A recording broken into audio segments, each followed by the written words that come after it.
Queridos amigos e amigas, hora da Ave Maria, rezemos juntos. Em nome do Pai, e do Filho, e do Espírito Santo. Amém. O anjo do Senhor anunciou a Maria, e ela concebeu do Espírito Santo. Ave Maria, cheia de graça, o Senhor é convosco. Bendita sois vós entre as mulheres, bendito é o fruto do vosso ventre, Jesus. Santa Maria, Mãe de Deus, rogai por nós, pecadores, agora e na hora de nossa morte. Amém. Eis aqui a escrava do Senhor. Faça-se em mim segundo a vossa palavra. Ave Maria, cheia de graça, o Senhor é convosco. Bendita sois vós entre as mulheres e bendito é o fruto do vosso ventre, Jesus. Santa Maria, Mãe de Deus, rogai por nós, pecadores, agora e na hora de nossa morte. Amém. E o Verbo de Deus se fez carne e habitou entre nós. Ave Maria, cheia de graça, o Senhor é convosco. Bendita sois vós entre as mulheres e bendito é o fruto do vosso ventre, Jesus. Santa Maria, Mãe de Deus, rogai por nós, pecadores, agora e na hora de nossa morte. Amém. Rogai por nós, ó Santa Mãe de Deus, para que sejamos dignos das promessas de Cristo. Oremos. Infundi, Senhor, em nossas almas a vossa graça, nós os suplicamos, para que nós que conhecemos pelo anúncio do anjo a encarnação de Jesus Cristo, vosso Filho e nosso Senhor, cheguemos por sua paixão e morte de cruz à glória da ressurreição da carne. Pelo mesmo Cristo nosso Senhor. Amém. Em nome do Pai, e do Filho, e do Espírito Santo. Amém. Hoje, dia 25 de março, é dia da Anunciação do Senhor, uma solenidade da Igreja. 9 meses antes do Natal, celebramos aquele encontro maravilhoso entre Maria e o anjo, que mudou a história da humanidade. Pelo sim da Santíssima Virgem, o Verbo se fez carne e habitou entre nós. Rezemos juntos a oração de hoje. Oremos. Ó Deus, quisestes que vosso Verbo se fizesse homem no seio da Virgem Maria, dai-nos participar da divindade do nosso Redentor, que proclamamos verdadeiro Deus e verdadeiro homem. Por nosso Senhor Jesus Cristo, vosso Filho, na unidade do Espírito Santo. Amém. E o Evangelho de hoje está em Lucas, capítulo 1, a partir do versículo 26. Diz assim: Naquele tempo, o anjo Gabriel foi enviado por Deus a uma cidade da Galileia chamada Nazaré, a uma virgem prometida em casamento a um homem chamado José. Ele era descendente de Davi e o nome da virgem era Maria. O anjo entrou onde ela estava e disse: Alegra-te, cheia de graça, o Senhor está contigo. Maria ficou perturbada com estas palavras e começou a pensar qual seria o significado da saudação. O anjo então disse: Não tenhas medo, Maria, porque encontraste graça diante de Deus. Eis que conceberás e darás à luz um filho, a quem porás o nome de Jesus. Ele será grande, será chamado Filho do Altíssimo, e o Senhor Deus lhe dará o trono de seu pai Davi. Ele reinará para sempre sobre os descendentes de Jacó, e o seu reino não terá fim. Maria perguntou ao anjo: Como acontecerá isso, se eu não conheço homem algum? O anjo respondeu: O Espírito virá sobre ti, e o poder do Altíssimo te cobrirá com a sua sombra. Por isso o menino que vai nascer será chamado Santo, Filho de Deus. Também Isabel, tua parenta, concebeu um filho na velhice. Este já é o 6º mês daquela que era considerada estéril, porque para Deus nada é impossível. Maria então disse: Eis aqui a serva do Senhor, faça-se em mim segundo a tua palavra. E o anjo retirou-se. Palavra da salvação, glória a vós, Senhor. Queridos amigos e amigas, para nós hoje é uma solenidade muito importante. De fato, quando Deus enviou sobre a Santíssima Virgem a sua sombra, a sombra do Altíssimo a cobriu, e ela concebeu do Espírito Santo, a história do mundo mudou. Pela primeira vez, Deus e homem estavam irreversivelmente unidos na pessoa de Jesus Cristo, Verbo de Deus feito carne. Que maravilha aos nossos olhos! Ele é a causa da nossa salvação. E a sua humanidade santíssima, recebida da carne de Maria, é para nós um instrumento de salvação perpétuo, capaz de salvar toda a humanidade. diante da grande importância dessa festa, nós veneramos a Santíssima Virgem Maria, nós adoramos o Deus feito carne em seu seio. Hoje, para a nossa meditação, eu escolhi 2 homilias de um escritor do século III, Orígenes, o primeiro grande comentador da Sagrada Escritura que deixou registros históricos escritos que nós podemos estudar e analisar. É interessante nós entendermos como era a fé da Igreja já no início do século III, em relação à Mãe de Deus e em relação à encarnação do Verbo. 2 verdades que depois, quando a religião cristã se tornou religião oficial do Império, foram profundamente debatidas, já no século IV e V da nossa era cristã, mas que já aparece como uma fé comum e acreditada nos cristãos do século II, tão próximos dos apóstolos. Nós vamos ler então em Orígenes as homilias 6 e 7 sobre o Evangelho de São Lucas. Eu vou escolher alguns parágrafos.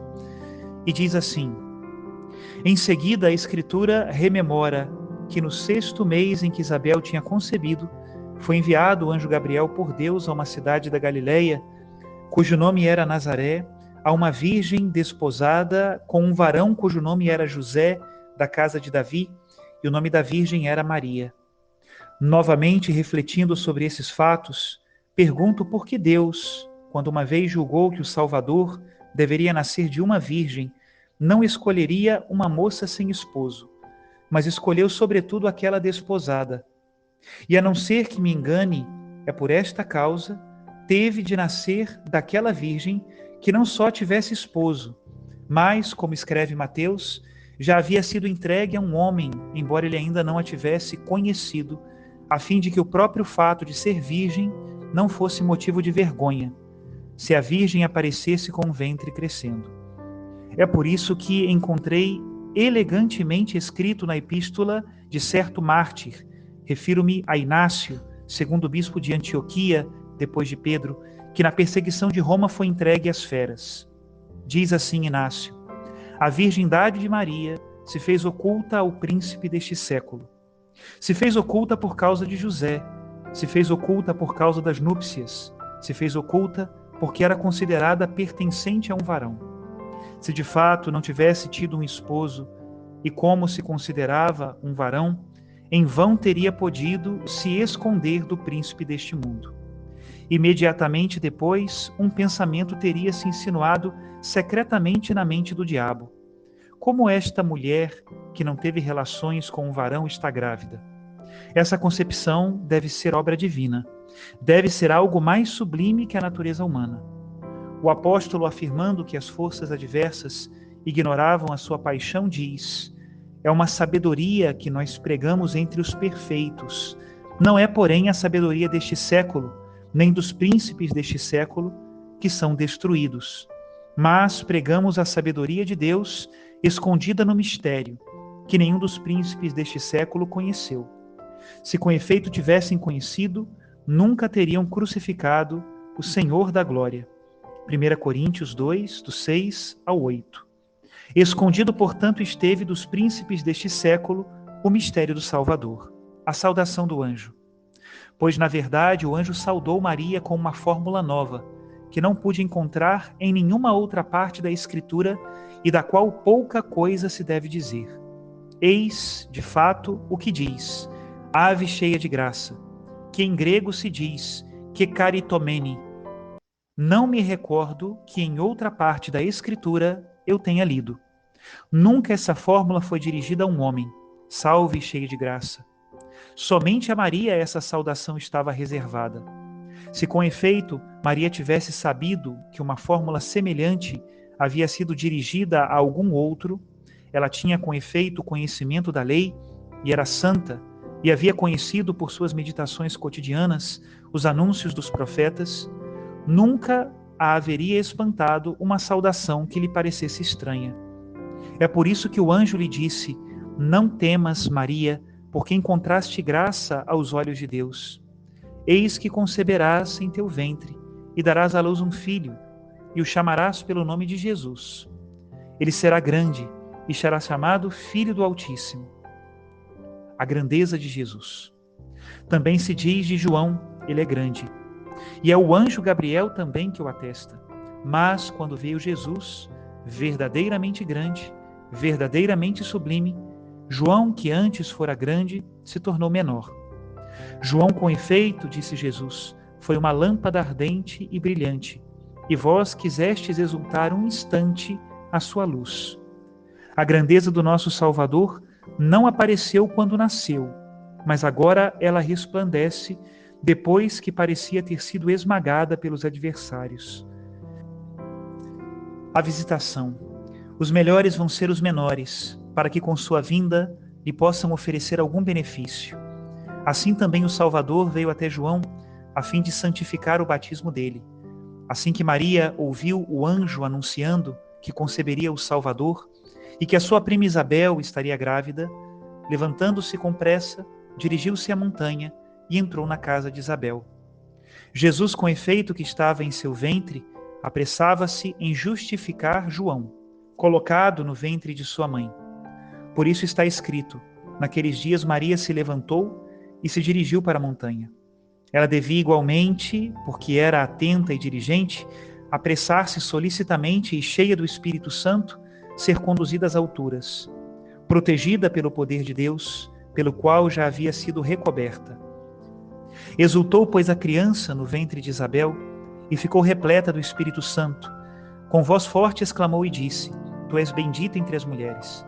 Essa passagem devemos, para que os homens simples não sejam enganados, refutar o que os hereges costumam objetar. Com efeito, não sei quem prorrompeu em tamanha loucura a ponto de afirmar que Maria tinha sido renegada pelo Salvador, porque depois do seu nascimento ela teria se unido a José. Se alguma vez os hereges vos fizerem tal objeção, respondeu-lhes e dizei: é certamente cheia do Espírito Santo que Isabel disse: Tu és bendita entre as mulheres. Se Maria é proclamada bendita pelo Espírito Santo, como o Salvador a pôde renegar?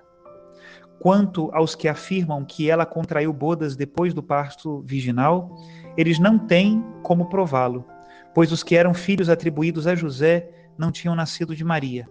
Nem há nenhum texto da Escritura que mencione esse fato. Suplico-vos, ó catecúmenos, não recueis. Nenhum de vós ceda ao medo e ao assombro, mas segui a Jesus, que anda à vossa frente.